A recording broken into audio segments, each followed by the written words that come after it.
Wassalamu ala Rasulillah wa ala alihi wa ashabihi wa man tabi'ahum bi ihsan ila yaumiddin, amma ba'd. Alhamdulillah, kita kembali melanjutkan pelajaran usul dengan membaca kitab Al-Usul min Ilmu Usul karya Syekh Muhammad bin Saleh Al-Utsaimin rahimahullahu taala. Di hari ini kita masuk di dalam pembahasan Al-Mufti wal Mustafti. Al-Mufti maksudnya si pemberi fatwa, wal Mustafti artinya yang meminta fatwa. Ini Masya Allah pembahasan penting juga supaya kita tahu apa syarat orang yang menjadi mufti dan apa adab dari orang yang meminta fatwa. Karena kita di dalam agama ini tentunya keadaan kita kalau bukan mufti ya mustafti. Kalau bukan yang memberi fatwa berarti kita yang meminta fatwa. Berarti kita yang meminta fatwa. Dua keadaan. Ini penting diketahui, Masya Allah, dibahas dalam usul fikih. Bismillah. Bismillahirrahmanirrahim. Qala Syekh Shalih Al-Utsaimin rahimahullahu taala, Al-Mufti wal Mustafti. Al-Mufti huwa al-mukhbiru an hukmin syar'iyyin wal Mustafti huwa as-sa'ilu an hukmin syar'iyyin. Syurutul fatwa. Yushtaratu bil jawazi al-fatwa syurutun minha. Al-awwal أن يكون المفتي عارفا بالحكم يقينا أو ظنا راجحا وإلا وجب عليه التوقف.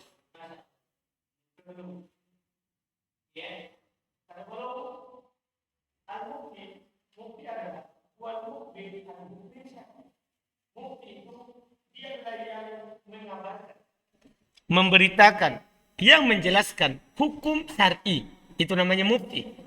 Ingat, pembahasan hukum syar'i berarti keluar dari hukum dunia. Ya kan? Orang yang menjawab dalam perkara dunia dinamakan apa? Mufti. Mufti itu adalah yang memberikan khabar tentang hukum syar'i. Itu namanya mufti. Sementara al-mustafti dia adalah as-sa'il, penanya. Ya, yang bertanya tentang hukum syar'i. Itu namanya al-mustafti. Iya. Sekarang syarat fatwa. Dipersyaratkan akan bolehnya fatwa syurut. Ini harus antum paham. Kadang kita mendapat orang berfatwa, ya. Apa yang harus kita lakukan? Kita melihat apakah dia terpenuhi syarat atau tidak. Ya, karena untuk fatwa ini tidak sembarang kita langsung duduk di warkop, duduk di masjid, duduk di majelis fatwa meminta. Silakan bertanya. Ada syaratnya. Yang pertama dan ini yang paling pokok. Ini yang pertama, ayyakunal mufti arifan bil hukmi. Harus si mufti itu mengetahui hukum. Yakinan hukumnya secara yakin. Ini terkait dengan perkara-perkara yang dalil jali. Dalil-dalilnya apa? Nas, zahir. Dalil-dalilnya itu jelas. Au dhannan. Ini yang dalil-dalilnya apa? Zahir atau muawwal. Iya. Dhannan, tapi dhannan apa? Rajihan. Tidak boleh dia berpendapat atau berfatwa dengan dhannan yang marju, yang tidak kuat. Harus dia fatwakan perkara kalau bukan yang yakin, maka yang dhannan rajihan. Yang sangkaan kuatnya itu yang kuat. Wa illa kalau tidak, dia tidak tahu hukum itu dengan yakin, atau dia tidak tahu hukum itu dengan apa? Dzon yang roji, wajib alaihi tawakkuf, wajib baginya untuk diam. Kalau tidak tahu hukumnya, dia tidak boleh menjawab. Dia tidak boleh apa? Menjawab. Ini ketentuan syarat pertama dari seorang yang berfatwa. harus tahu hukumnya secara yakin, atau tahu hukumnya secara dhon, rajih. Kalau tidak, wajib dia diam. Wajib dia diam. Syarat kedua, الثاني أن يتصور السؤال تصورا تاما يتمكن من الحكم عليه فإن الحكم على الشيء فرع عن تصوره. ini Masya Allah, syarat kedua. Ayat tasawwur soal, tasawwuron taman. Dia harus tergambar padanya pertanyaan itu dengan penggambaran yang sempurna. Makanya kalau ada orang bertanya, tidak langsung dijawab. Perjelas dulu pertanyaannya. Paham kan? Makanya selalu kita, kalau ada yang bertanya kurang jelas, kita tanya dulu. Ini pertanyaannya gimana maksudnya? Antum paham ini? Tidak boleh sekedar orang bertanya langsung dijawab. Langsung dijawab. Harus penggambarannya apa? Jelas. Dan jangan heran kenapa kadang si mufti bertanya balik kepada si apa? Mustafti. Jadi jangan heran. Iya. Karena ini memang syaratnya. Harus ditahu ini. Syaratnya. Dan ini Masya Allah dibahas di usul fikih. Tidak ada tentunya di fikih. Kalau kita langsung baca fikih ya tidak tahu cara berfatwa. Iya. Jadi harus tergambar pertanyaannya itu dengan gambaran yang jelas. Supaya memungkinkan dia menghukumi atasnya. Yaitu memberikan nanti apa hukumnya. Karena hukum itu, fa'innal hukma ala syai', karena sungguh hukum atas sesuatu, itu far'un an tasawwurihi. Itu cabang dari gambarannya. Kalau gambarannya jelas, jelas juga hukumnya. Tapi kalau gambarannya tidak jelas, hukumnya juga tidak bisa apa? Jelas. Antum paham? Bahkan kadang ada orang kalau gambarannya tidak baik, dia bertanya supaya orang bagaimana ini jawabannya supaya boleh. Jadi dia gambarkan tidak sesuai dengan apa yang dia alami.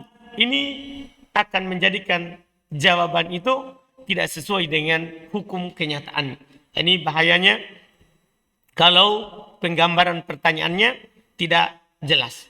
Terus قال رحمه الله فإذا أشكل عليه معنى كلام المستفتي سأله عنه وإن كان يحتاج إلى تفصيل استفصله أو ذكر التفصيل في الجواب فإذا سئل عن امرئ هلك عن بنت وأخ وعم شقيق فليسأل عن الأخيه هل هو لأم أو لا أو يفصل في الجواب فإن كان لأم فلا شيء له والباقي بعد فرض البنت للعم وإن كان لغير أم فالباقي بعد فرض البنت له ولا شيء للعم. Masya Allah. Ini tidak ada masalah kalau antum sudah tahu ini syarat kedua. Misalnya, fa'idah asal alaih. Kalau muskil, samar baginya itu pertanyaan si penanya. Makna kalam dari si penanya. Sa'alahu an. Dia harus bertanya tentang. Anda paham ini? Kenapa itu? Jadi kalau muskil, satu huruf, satu kata saja hilang, sehingga membuat samar itu pertanyaan, kita bertanya kepada yang bertanya. Siapa ini yang bertanya? Siapa ini yang bertanya? Antum paham ini? Jadi harus begitu. Jangan langsung dijawab. Jangan langsung dijawab. Harus antum bertanya kepadanya siapa dan apa maksud dari pertanyaan ini. Antum paham ini? Jadi bukan hanya sekedar dapat atau tidak ada, langsung jawab atau langsung dilewatkan. Kalau muskilah, tanya kembali si penanya. Tanya kembali kepada apa si penanya. Ya Masya Allah. Wa in kana yahtaju ila tafsil istafsalahu. Masya Allah. Kalau pertanyaan itu butuh dirinci, dia minta rinciannya. Anda paham ini? Misalnya dia bertanya tentang sesuatu jual beli. Jual beli ini bisa mengarah kepada hal yang dilarang, bisa dilarang mengarah kepada hal yang boleh. Misalnya, apa hukum saya menjualkan barangnya orang? Dengan saya naikkan harganya. Anda paham kan? Kadang saya ditanya seperti itu, saya tanya dulu rinciannya. Antum sebagai apa? Antum sebagai apa? Apakah antum sebagai penjual atau antum sebagai wakil dari si penjual? Jadi saya tanya dulu, kan ini bisa apa? Bisa boleh, bisa tidak. Jadi kita minta rinciannya. Kalau dia bilang, saya sebagai penjual, oh enggak boleh. Antum harus beli dulu baru antum boleh jual. Kalau dia bilang, saya sebagai wakil dari si penjual, oh berarti boleh. Walaupun antum belum bayar. Antum paham ini? Ini contoh. Ini salah satu kasus yang pernah kita dapat. Jadi ini dalam fatwa. Dalam fatwa. Kalau butuh dirinci, maka harus antum minta apa? Rinciannya. Perhatikan, ini penting sekali bagi penuntut ilmu. Kemudian suatu saat kalau ditakdirkan menjadi alim, Masya Allah. Ini butuh ilmu yang seperti ini. Maksudnya tidak didapatkan di buku akidah misalnya, atau di buku tauhid, atau di buku fikih, atau di buku tafsir. Karena itu bukan alat. Itu namanya langsung di lautan, tempat berenang. Kalau yang seperti ini, usul fikih, bahasa Arab, qawaidul fiqhiyah, usul tafsir, qawaid tafsir, itu namanya alat. Di alat inilah dirinci apa-apa yang harus dilakukan, apa-apa yang harus dikatakan kalau seperti ini. Paham kan? Ini Masya Allah. Iya. Au dzakara tafsil fil jawab. Atau orangnya tidak merinci, boleh kita rinci di jawabannya. Jadi orangnya bertanya dengan pertanyaan umum. Ada orang bertanya dengan pertanyaan umum. Tapi pertanyaan ini butuh dirinci jawabannya. Maka si mufti boleh merinci. Makanya jawabannya itu kadang Masya Allah. Antum lihat jawaban Masya, kadang panjang, kadang pendek. Sesuai dengan kebutuhan. Sesuai dengan apa? Kebutuhan.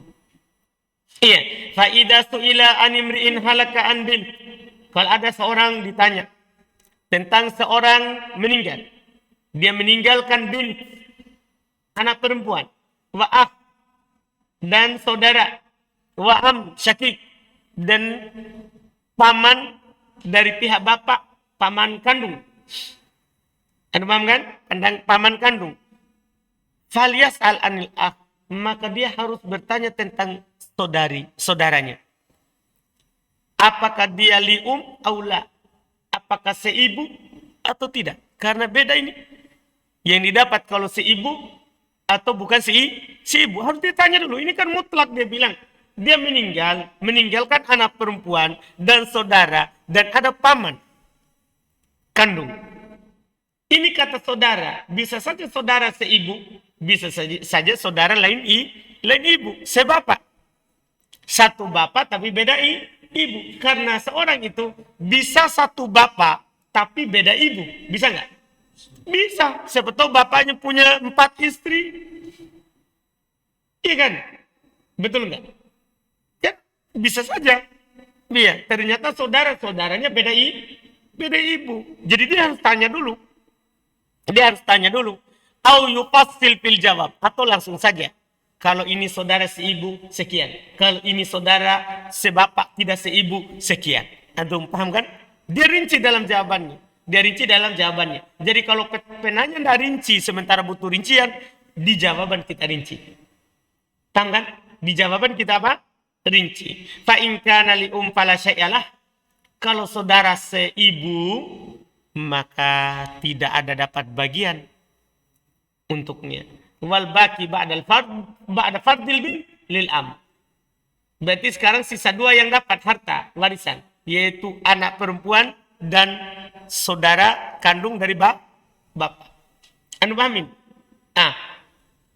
Sisanya berarti setelah si anak perempuan dapat bagiannya, maka untuk pamannya, saudaranya enggak. Wa in kana li ghairi Kalau li ghairi fal baqi ba'da fardil bint lah. Maka sisanya setelah bagian anak perempuan itu untuknya. Wala sya'lil am. Malah tidak ada apa-apa untuk ibunya, untuk pamannya.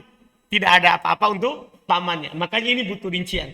Karena dia ini akh dan am, saudara dan paman, ya, saudaranya seorang yang meninggal ini dan pamannya seorang meninggal ini bisa dapat bisa tidak. Bisa dapat bisa tidak. Karena dia mewarisi secara ta'sib ya, setelah dapat ahli waris yang pokok, sisanya kalau ada maka untuk dia. Sisanya kalau ada maka untuk dia. Maka ini, Masya Allah, butuh dirinci. Ini salah satu contoh apa? Kasus. Syarat ketiga. ثم قال رحمه الله الثالث أن يكون هادئ البال يتمكن من تصور المسألة وتطبيقها على الأدلة الشرعية فلا يفتي حال انشغال فكره بغضب أو هم أو ملل أو غيرها. Masya Allah. Sudah sampai situ dulu syarat ketiga. Karena di bawah sudah poin lain. Syarat ketiga dan ini syarat terakhir untuk bolehnya berfatwa. Ini bolehnya bukan wajibnya. Bolehnya berfatwa. Syarat ketiga. Ayyakuna hadi al-bal. Harus dia lagi tenang pikirannya. Anda paham ini?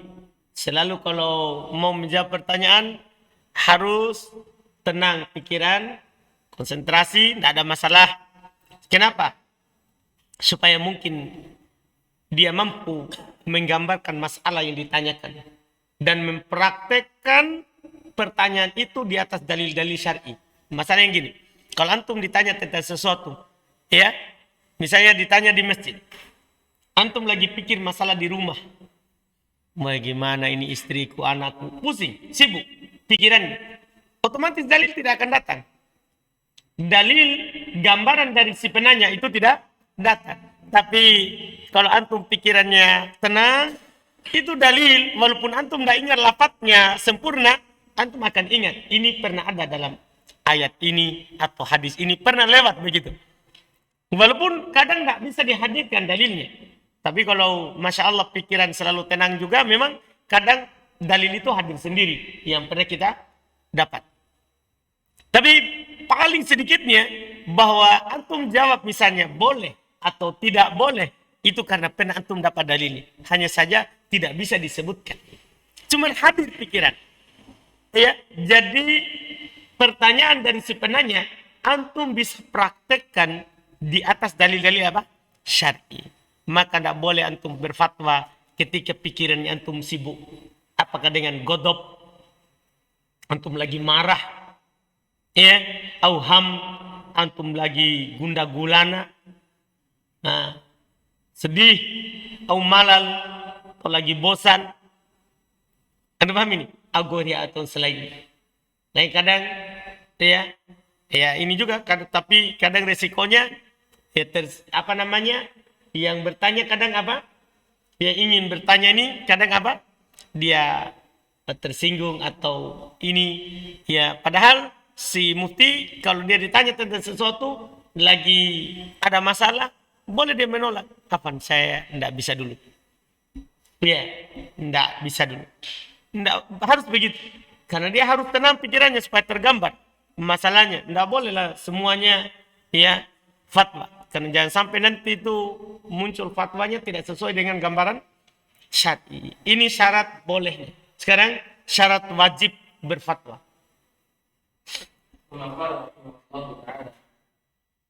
ويشترط لوجوب الفتوى شروط منها الأول وقوع الحديثة المسؤول عنها فإن لم تكن واقعة لم تجب الفتوى بعدم الضرورة إلا أن يكون قصد السائل التعلم فإنه لا يجوز كتم العلم بل يوجب عنه متى سئل بكل بل يجيب عنه متى سئل بكل حال.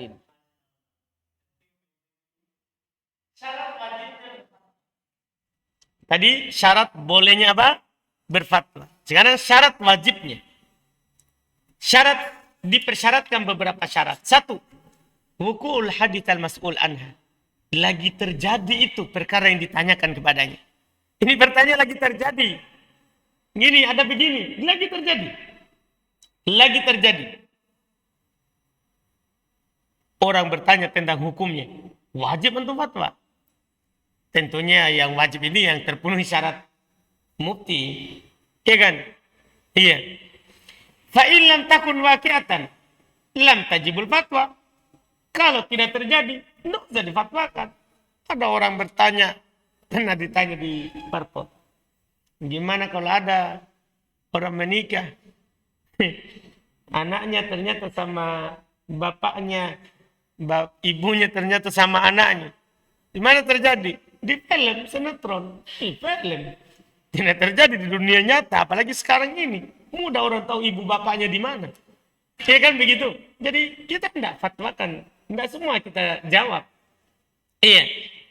Ini kalau ilah kecuali maksud dari penanya adalah ta'allum. Dia mau belajar, dia mau tahu saja hukumnya kalau suatu saat terjadi. Begitu. Bedakan lagi itu.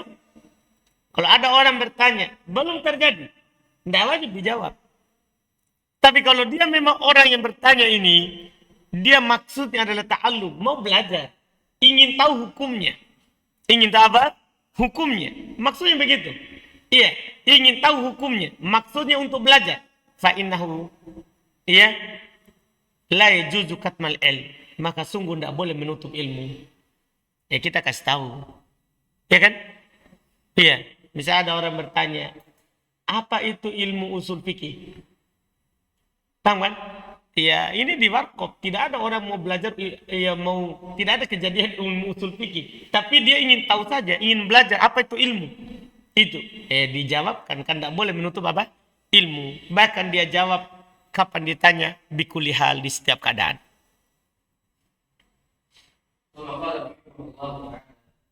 الثاني ألا يعلم من حال السائل أن قصده التعنت أن قصده التعنت أو تتبع الرخص أو ضرب آراء العلماء بعضها ببعض أو غير ذلك من المقاصد السيئة فإن علم ذلك من حال السائل لم تجب الفتوى. Syarat kedua, syarat wajibnya berfatwa. Allah ya'lam, dia tidak mengetahui, itu si mufti. Dia tidak mengetahui dari keadaan si penanya bahwa tujuannya adalah ta'annud, untuk mencari-cari, menentang. Untuk tidak mau melakukan. Jadi dia bertanya, gimana kalau begini? Itu supaya dia ta'annud, ingin menentangnya. Au tatabbu ar-ruqas, atau mencari keringanan. Dia tanya itu untuk apa? Mencari keringanan. Atau ini yang paling parah, ini yang ketiga paling parah, dorba ara'il ulama, untuk menabrakkan pendapat para ulama sebagiannya dengan sebagian yang lain. Jadi dia bertanya ke alim sini, sudah ditanyakan. Dia pergi lagi bertanya kepada alim sana, tujuannya untuk apa? Untuk menabrakkan saja. Untuk menabrakkan saja. Jadi dia sudah tanya kepada si alim ini yang lebih alim. Dia bertanya lagi si alim sini. Setelah itu baru dia tabrakan. Ini ditanya seperti ini. Sebagian orang begitu. Iya, sebagian orang seperti itu. Kadang itu yang kita alami. Ada orang bertanya kepada ustadz, ya, seorang ustadz, dia tanya lagi kepada ustadz lain. Tujuannya apa? Untuk saling memukulkan, membenturkan fatwa ustadz yang satu dengan ustadz yang lain. Naudzubillah. Ini seorang yang wajib berfatwa kalau dia tahu ini bukan maksudnya. Atau selain itu dari maksud-maksud yang buruk. Kalau dia tahu tentang itu dari keadaan si penanya, maka tidak wajib fatwa. Orang yang seperti itu tidak boleh dijawab pertanyaannya. Tidak wajib dijawab pertanyaan. Antum paham ininya? Tidak wajib dijawab pertanyaan kalau ditahu seperti itu. Iya, terus الله الثالث ألا يترتب على الفتوى ما هو أكثر منها ضررا فإن ترتب عليها ذلك وجب الإمساك عنها دفعا لأشد المفسدتين بأخفهما. Baik. Iya. Kata beliau rahimahullah ta'ala, syarat ketiga. Allah yatarattab alal fatwa ma huwa aktsaru minha dararan. Perhatikan baik-baik. Ini yang penting sekali. Tidak boleh ya yatarattab alal fatwa, tidak boleh berfatwa kalau akan ikut terhadap fatwa itu apa yang lebih banyak dorornya. Lebih banyak apa? Dorong. Kalau dia fatwa begini, dia bilang apa hukum begini, walaupun itu bilang boleh, tapi dia bilang ya asalnya boleh. Tapi kalau dia bilang boleh, akan memunculkan apa? Hal yang lebih doror, maka tidak boleh kita katakan fatwa. Ada mamin? Iya. Fa in tarattaba 'alaiha dzalik, kalau akan terikutkan atasnya hal itu, wajib imsaku anha, wajib antum menahan diri dari apa? Fatwa itu. Jelas ini. Jadi perlu juga dilihat. Ini kalau saya jawab boleh, apa yang akan terjadi? Anda paham? Antum datang orang bertanya, Ustaz, ada boy-boy di rumah itu yang dipasangi lilin. Apakah boleh saya hancurkan secara sembunyi-sembunyi? Kalau jawabannya ini pasti boleh. Hancurkan. Tapi kalau dia hancurkan, dia akan usir dari rumah, bahkan akan buat kelambu baru. Kan begitu maksudnya. Ini namanya dorornya apa? Lebih besar. Dorornya lebih besar. Jadi walaupun boleh, tapi kita hati-hati dalam memfatwakannya. Iya, kita lihat dari kondisi si penanya. Makanya kita tanya dulu, kita siapa? Apakah kita berkuasa atas hal tersebut? Kita apa yang akan timbul kalau kita lakukan? Apakah tidak ada doror atau tidak? Kalau ada doror, cukup kita berdakwah saja dulu, dakwakan kepada orang tua bahwa wajibnya kita mentauhidkan Allah. Ya kan? Tidak boleh kita berbuat syirik. Insya Allah itu akan hilang sendiri kalau dia punya apa? Ilmu. Nah, ini yang perlu dilihat. Iya. Kenapa kita perlu menahan fatwa di sini? Daf'an li asyaddil mafsadatain bi akhafihima. Untuk menolak dua mafsadah yang lebih besar dengan yang paling ringannya.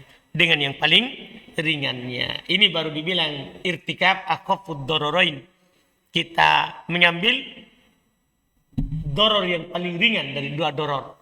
Mengambil doror yang paling ringan dari dua doror. Antum paham ini? Jelas ini? Alhamdulillah.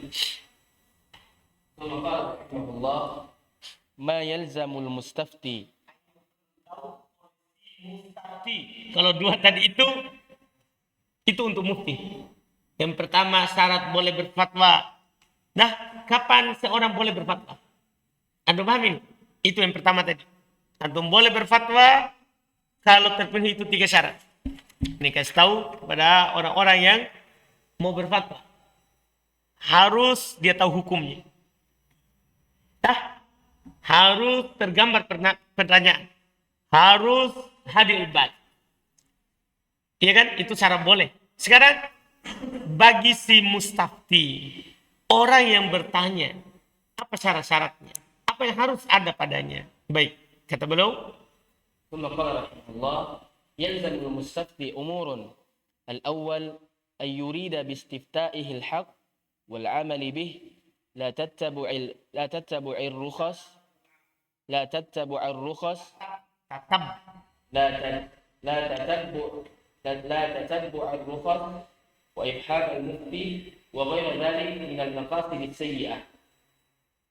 الثاني ألا يستفتي إلا من يعلم أو يغلب على ظنه أنه أهل للفتوى، وينبغي أن يحتار أوثق المفتين علما وورعا، وقيل يجب ذلك.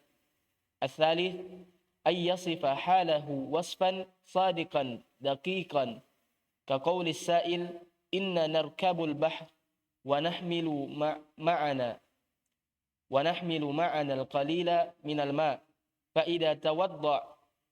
فإذا توضأنا به عطشنا أفنتوضأ بماء البحر. الرابع أن ينتبه لما يقوله المفتي بحيث لا ينصرف منها إلا وقد فهم الجواب تماما. Apa yang harus ada pada si mufti? Harus ada pada si mufti beberapa perkara. Pertama, dia inginkan dari permintaan fatwanya itu al-haq. Memang dia bertanya ingin tahu benar, yang benar. Paham ini? Itu keharusan. Wal amal lebih, dia bertanya karena dia ingin melakukan kalau ada jawabannya yang dia dapat. Masya Allah. Dia tidak boleh tatabbu'ur rukhas. Tidak boleh dia mencari-cari keringanan. Jadi fatwa, minta fatwa sana sini. Untuk apa? Mencari keringanan. Tidak boleh. Sudah tanya di sini, apa hukum ini? Dia bilang tidak boleh. Dia pergi lagi bertanya tempat lain. Dia ingin cari saja. Pokoknya sampai saya dapat jawaban, boleh. Sampai saya dapat jawaban apa? Boleh. Wa ifham al-mufti. Atau, Masya Allah, ya ingin menguji dan merendahkan si mufti. Dan selain itu dari maksud-maksud yang buruk. Jadi dia bertanya, bukan ingin mendapatkan kebenaran, tapi ingin menguji si mufti. Nah ini saya mau uji dulu deh. Ya. Ini orangnya gimana ini? Ya, tidak boleh. Dari maksud-maksud yang buruk. Yang kedua, tidak boleh dia meminta fatwa kecuali kepada orang yang dia tahu atau sangkaan kuatnya di atas sangkaannya bahwasanya itu orang ahli fatwa. Tidak boleh sembarang orang bertanya. Anda paham? Tidak semua kita punya pertanyaan kita tanyakan kepada apa? Orang. Iya, tidak. Dia harus bertanya kepada orang yang dia ketahui atau sangkaan kuatnya orang ini adalah bisa berfatwa. Tidak boleh sembarang. Ya, sepantasnya dia memilih mufti yang paling terpercayanya, ilmu dan kewaroannya. Ya kan? Waronya maksudnya dia tidak bermudahan untuk berfatwa atau tidak fatwanya tidak terpengaruh dengan perkara dunia atau karena sahabat atau karena teman. Anda paham ini kan? Ya, harus dia memilih mufti yang terpercaya dan bahkan dikatakan wajib hal itu. Bahkan ada yang mengatakan wajib hal itu. Yang ketiga, dia sifati keadaannya dengan sifat yang jujur dan rinci. Tidak boleh dia sembunyi-sembunyikan kalau bertanya, Ustaz saya begini. Harus dia jujur. Seperti perkataan penanya, kami lagi di laut. Kami bawa air, tapi sedikit. Kalau kami wudhu dengan air itu, kami akan haus. Apakah boleh kami berwudhu dengan air laut? Jadi dia tanyanya rinci. Tidak langsung, apakah boleh kami berwudu dengan air laut? Kan begitu aja pertanyaannya. Iya. Tapi kalau dia rinci, Masya Allah. Yang keempat, ayyan tabiha lima yakuluhul mufti. Harus dia memperhatikan apa yang dikatakan oleh si mufti.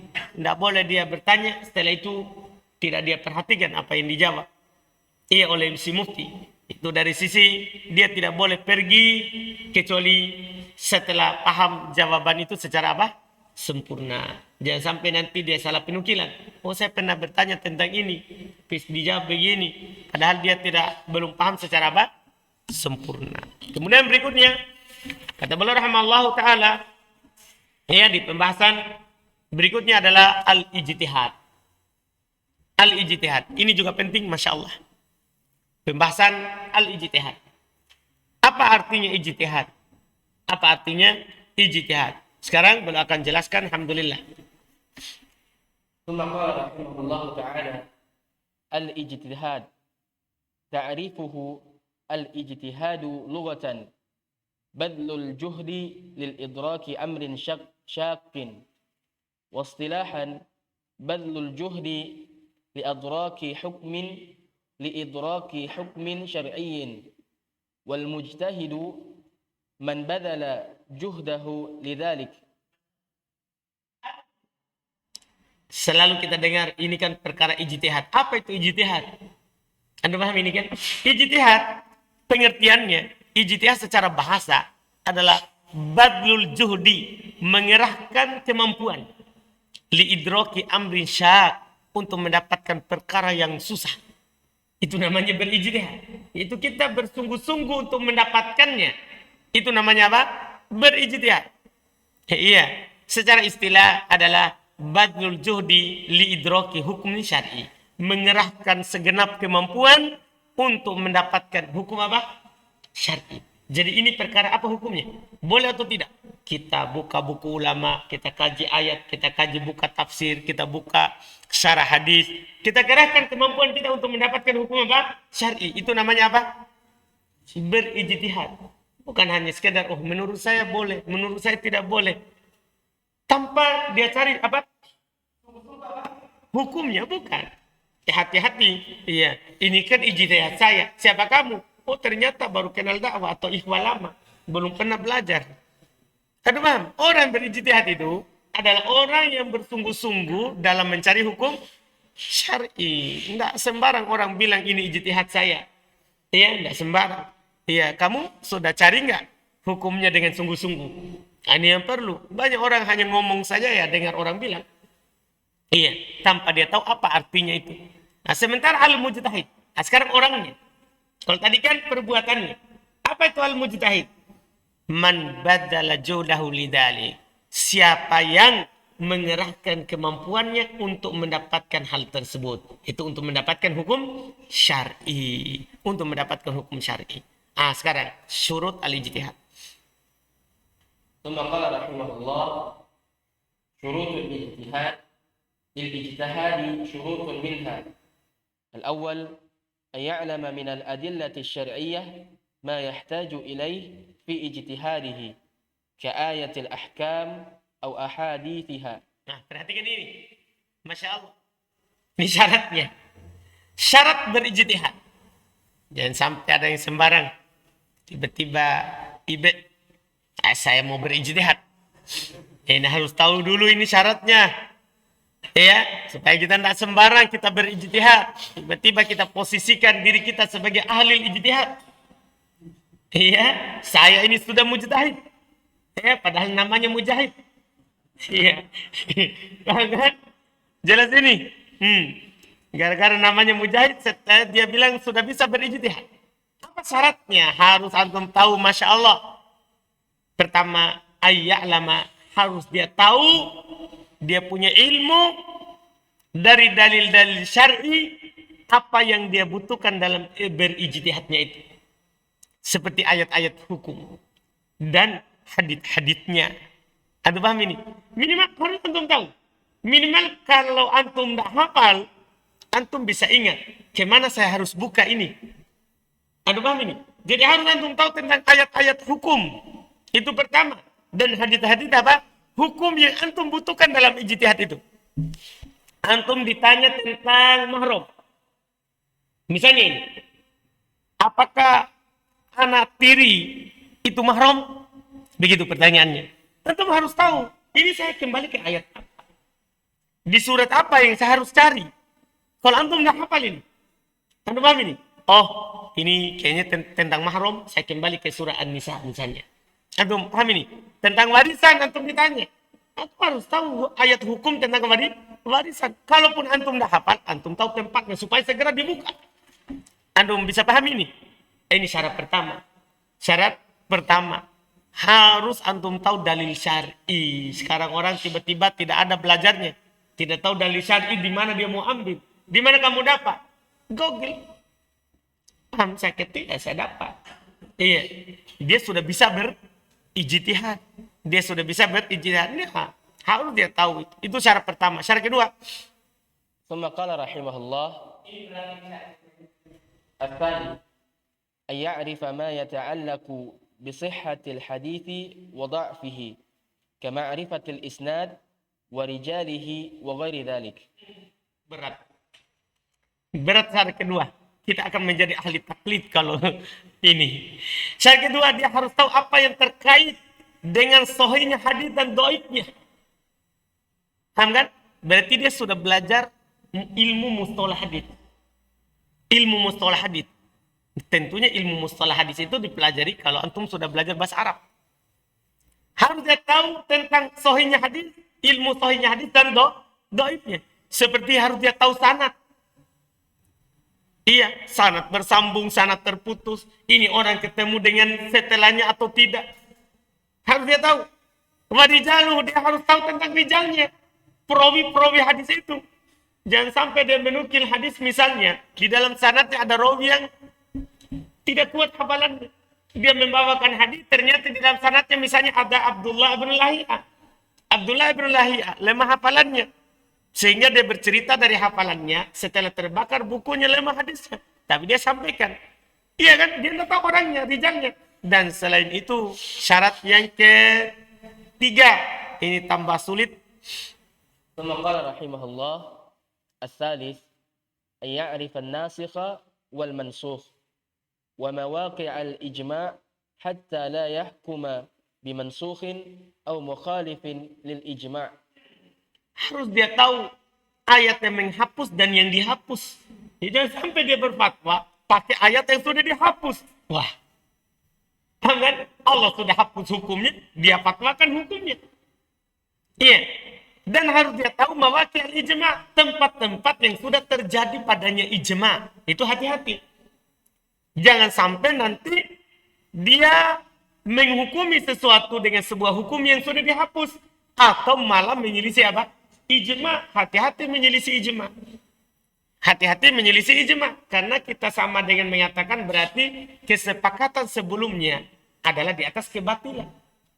Kesepakatan sebelumnya adalah di atas apa? Kebatilan. Maka harus tahu dulu. Ini perkara ada kesepakatan atau tidak. Hati-hati. Iya. Terus? ثم قال رحمه الله الرابع أن يعرف من الأدلة ما يختلف به الحكم من تخصيص أو تقييد أو نحوه حتى لا يحكم بما يخالف ذلك. Artinya ini berat sekali. Harus dia belajar ini ilmu usul fikih. Kata beliau, harus dia tahu dari dalil apa yang yakhtalifu bil hukum.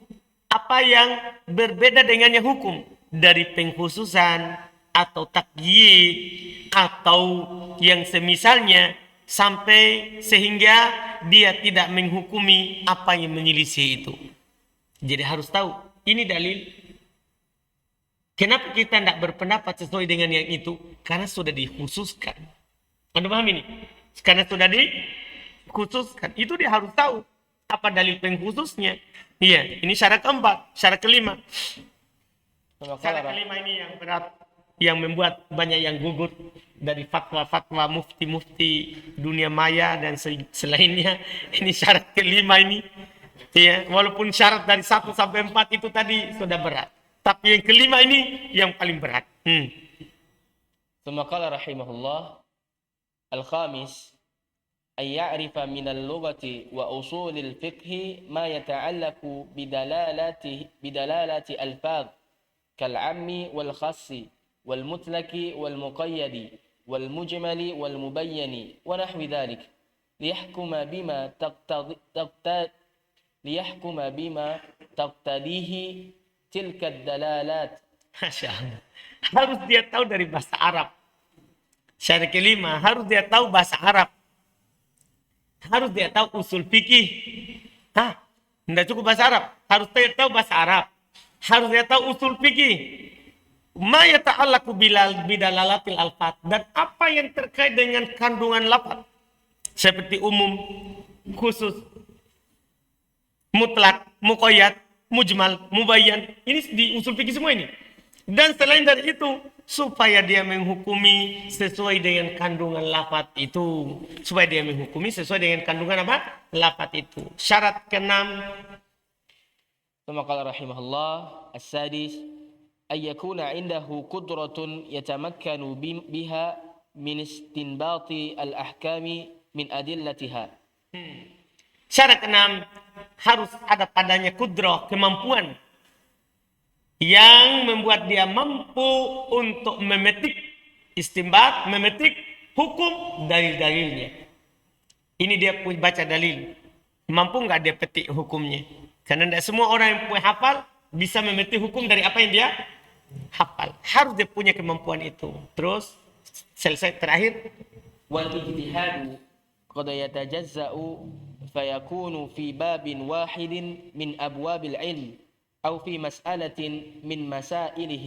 Masya Allah. Dan ijtihad itu kadang dia yatajazza, terbagi-bagi.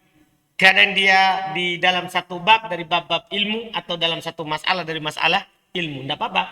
Misalnya dia hanya bisa berfatwa dalam ilmu faraid karena dia kuasai di situ. Atau dia berfatwa dalam ilmu apa? Masalah darah, haid misalnya. Karena dia pembahasannya ada di situ. Boleh. Dan di tempat lain tidak boleh dia berfatwa karena dia tidak mampu. Tempat lain tidak boleh dia berfatwa karena dia tidak mampu. Jadi dia berfatwa pada apa yang dia apa? Mampu. Boleh hal seperti itu. boleh hal seperti itu. Ini namanya karena mujtahid itu ada mujtahid mutlak, ada mujtahid muqayyad. Mujtahid mutlak maksudnya dia punya wawasan ilmu yang luas. Yang luas sehingga Masya Allah dia ditanya tentang masalah bab-bab fikih dia tahu. Ya, ada juga mujtahid muqayyad hanya di bab-bab tertentu. Maka tidak apa-apa dia berbicara di bab yang dia kuasai, di bab yang dia kuasai. Ini alhamdulillah. Kemudian poin berikutnya itu insya Allah besok kita sambungkan dengan masalah taklid karena pasangannya tadi itu kalau kita bukan mujtahid berarti apa? Muqallid. Berarti muqallid. Ini pembahasan penutup insya Allah besok. Kita cukupkan subhanallah hamdik asyhadu an la ilaha illa anta astaghfiruka wa atubu ilaik.